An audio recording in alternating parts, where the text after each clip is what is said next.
Hello दोस्तों, welcome to English for all. आज हम पढ़ेंगे we are the music makers. यहाँ पर पोएट बात कर रहे हैं आर्टिस्ट की।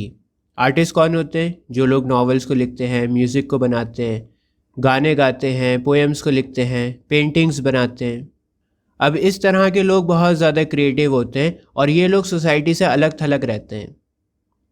लोगों में घुलना मिलना इन्हें ज़्यादा पसंद नहीं होता है। बहुत विजनरी लोग होते हैं, अपने टाइम से आगे का सोचते हैं। लोगों से इसलिए घुल मिल नहीं पाते क्योंकि इनके आसपास के जो लोग होते हैं ना, वो बहुत एवरेज माइंड होते हैं। जो बात आर्टिस्ट करेगा वो आम इंसान के समझ में नहीं आती, और जो बात आम इंसान करते हैं उनमें आर्टिस्ट को कोई भी इंटरेस्ट नहीं होता। इसीलिए ये लोग समाज से कट कर रहते हैं। और आज जो पोएम मैं आपको समझाने जा रहा हूँ, ये पोएम आर्टिस्ट के लिए ट्रिब्यूट है। आर्टिस्ट को रिस्पेक्ट दी गई है इस पोएम में। चलिए मैं शुरू करता हूँ और बिल्कुल आसान लैंग्वेज में आपको पूरी पोएम समझाता हूँ। We are the music makers. We यहाँ पर कहा गया है आर्टिस्ट को। अब कौन से आर्टिस्ट की बात हो रही है ये नहीं बताया गया। पोएट सभी आर्टिस्ट को इक्वली देखते हैं और कहते हैं कि हम आर्टिस्ट लोग म्यूज़िक मेकर्स हैं, म्यूज़िक को बनाते हैं। And we are the dreamers of dreams, और हम सपने देखने वाले लोग हैं। आपने देखा होगा ना, आर्टिस्ट हमेशा खोए खोए रहते हैं, अपनी ही धुन में रहते हैं। कुछ ना कुछ सोचते रहते हैं, इमेजिनेशन करते रहते हैं। कोई कहानी सोचता रहता है, कोई पोएम्स को सोचता रहता है, कोई म्यूज़िक सोचता है, कोई पेंटिंग्स के बारे में सोचता है। तो इन दोनों लाइंस का मतलब ये होगा कि हम धुन बनाने वाले लोग हैं और अपनी ही धुन में मगन रहते हैं। जो धुन हम लोग बनाते हैं उसी धुन में हम लोग मगन रहते हैं।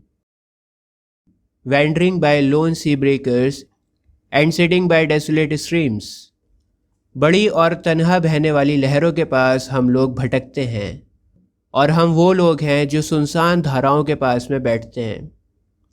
डेसोलेट का मतलब होता है उजाड़, बर्बाद। देखो, अगर कोई अच्छी बढ़िया नदी होगी तो वहाँ पर भीड़ भी होगी, लेकिन जो उजाड़ नदी होगी ना, डेसोलेट स्ट्रीम्स होंगी, वहाँ पर भीड़ नहीं होगी। तो यहाँ पर कहने का मतलब ये है कि हम सुनसान धाराओं में आपको मिलेंगे बैठे हुए, जहाँ पर कोई आता जाता नहीं है। मैंने आपको बताया ना, आर्टिस्ट हमेशा अकेला रहना पसंद करता है और नेचर के पास में रहता है। भीड़ भाड़ उन्हें पसंद नहीं होती है, नेचर के क्लोज रहना पसंद करते हैं। अब ऐसा इसलिए होता है क्योंकि क्रिएटिविटी जो होती है ना, वो अकेले रहने से ही आती है। अगर आपके आसपास बहुत ज़्यादा नॉइज़ होगी, बहुत ज़्यादा लोग होंगे, तो फिर क्रिएटिविटी ख़त्म हो जाएगी। अगर आपको क्रिएटिविटी लेकर आनी है तो फिर अकेला रहना पड़ेगा। World losers and world forsakers on whom the pale moon gleams. दोस्तों, इन दोनों लाइंस में पोएट बताने की कोशिश कर रहे हैं कि कितनी तकलीफ़ होती है एक आर्टिस्ट को आर्टिस्ट बनने में, क्योंकि सोसाइटी उसको कभी भी एक्सेप्ट नहीं करती है। इसके अलावा कई बार फाइनेंशियल चैलेंजेस भी होते हैं। कई बार क्या होता है, जब एक आर्टिस्ट अपनी आर्ट के ऊपर डिपेंड रहता है तो उसका सरवाइव करना बड़ा मुश्किल हो जाता है। यहाँ पर एक फ्रेज़ लिखा हुआ है, पेल मून ग्लेम्स। पेल का मतलब होता है बड़ा फीका, जिसमें कोई चमक ना हो। मून कहते हैं चांद को, और ग्लीम का मतलब होता है चमकना। तो आर्टिस्ट का जो चांद है ना, वो फीका है, चमकता ही नहीं उसका चांद। मतलब आर्टिस्ट की जो आर्ट है ना, कोई कदर नहीं है उसकी दुनिया में, उसको कोई ख़ास पैसा नहीं मिलता। पेल मून ग्लेम्स का मतलब यहाँ पर है कि उसको कोई ख़ास रिवॉर्ड नहीं मिलता अपनी आर्ट का। ना तो उसको एप्रिसिएशन मिलता है, ना ही उसको पैसे मिलते हैं। एक आर्टिस्ट दुनिया की नज़र में लूज़र है और समाज में अलग थलग पड़ा एक इंसान होता है। Yet we are the movers and shakers of the world for ever it seems. लेकिन दुनिया चाहे हमें कितना ही पागल क्यों ना कहती रहे, दुनिया को चलाने वाले और दुनिया को हिलाने वाले हम आर्टिस्ट लोग ही होते हैं। इन लाइंस का मतलब ये है कि एक आर्टिस्ट दुनिया में रंग भरता है। आर्टिस्ट के बिना दुनिया बेरंग है। हम लोग म्यूज़िक सुनते हैं, एक्टिंग देखते हैं, हंसते हैं, पोइट्री को सुनते हैं, पेंटिंग को देखते हैं, कहानियाँ पढ़ते हैं। ये सारे रंग आर्टिस्ट ही तो घोलता है समाज में। अगर आर्टिस्ट ना हो दुनिया में तो दुनिया बेरंगी हो जाएगी, दुनिया में कोई रंग नहीं रहेगा, दुनिया में से रस ख़त्म हो जाएगा, एंटरटेनमेंट ख़त्म हो जाएगा। With wonderful deathless ditties we build up the world's great cities. Ditties का मतलब होता है छोटे सिंपल गाने। मैं ये लाइंस आपको एग्जाम्पल्स के थ्रू समझाता हूँ। जैसे फॉर एग्जाम्पल मोहम्मद रफ़ी साहब। मोहम्मद रफ़ी साहब आज दुनिया में नहीं है, लेकिन उनकी आवाज़ आज भी मौजूद है। आप जब चाहें उनकी आवाज़ को सुन सकते हैं, इंजॉय कर सकते हैं। तो एक आर्टिस्ट की आर्ट कभी भी नहीं मरती, वो डेथलेस होती है। 100 साल बाद भी मोहम्मद रफ़ी साहब के गाने रहेंगे दुनिया में, और जो उनको सुनना चाहेगा सुन सकेगा। बात आ रही है समझ में? और आर्टिस्ट की जो आर्ट होती है ना, वो समाज पर बहुत गहरा असर डालती है, पूरी सोसाइटी की सोच को बदल सकती है। यहाँ पर लिखा हुआ है, we build up the world's great cities. हम दुनिया की बेहतरीन सिटीज़ बनाते हैं। कहने का मतलब ये है कि हमारी सोच से समाज बनता है।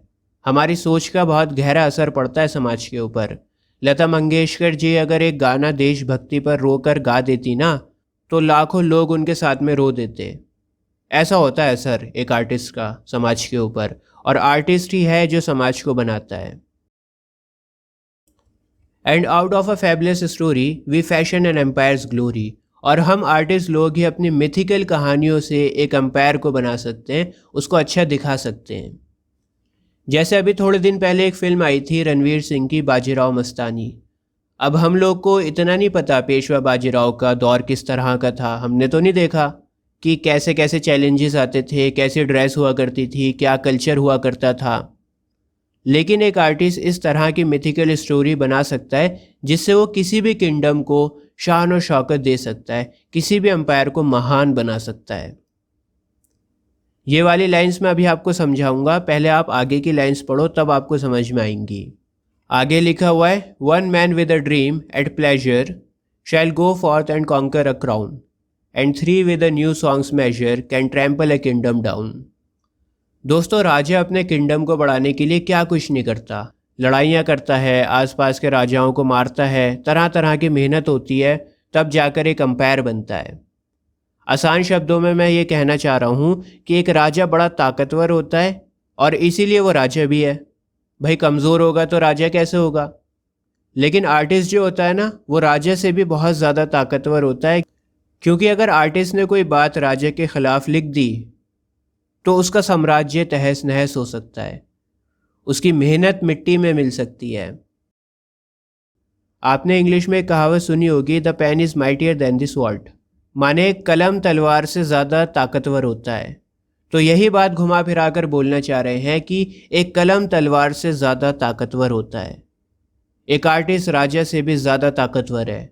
वो अंपायर को बहुत महान भी बना सकता है, बहुत महान भी दिखा सकता है, और वही आर्टिस्ट अंपायर को तहस नहस भी कर सकता है, उसके खिलाफ लिख भी सकता है।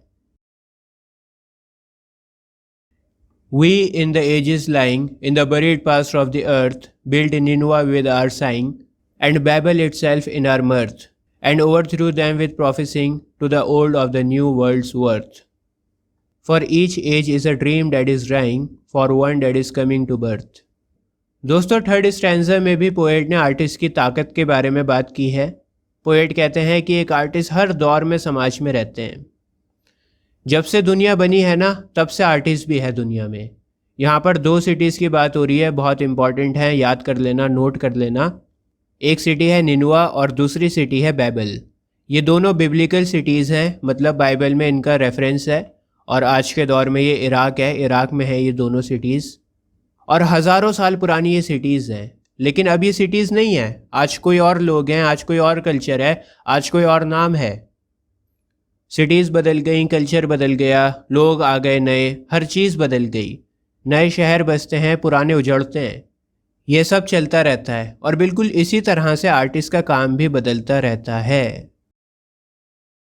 जिस तरह से आर्किटेक्ट अपनी पुरानी बिल्डिंग को तोड़कर नई बिल्डिंग को बना देता है, नए शहरों को बना देता है, बिल्कुल उसी तरह से आर्टिस्ट भी पुराने वर्क से सीख कर कुछ नया बना देता है।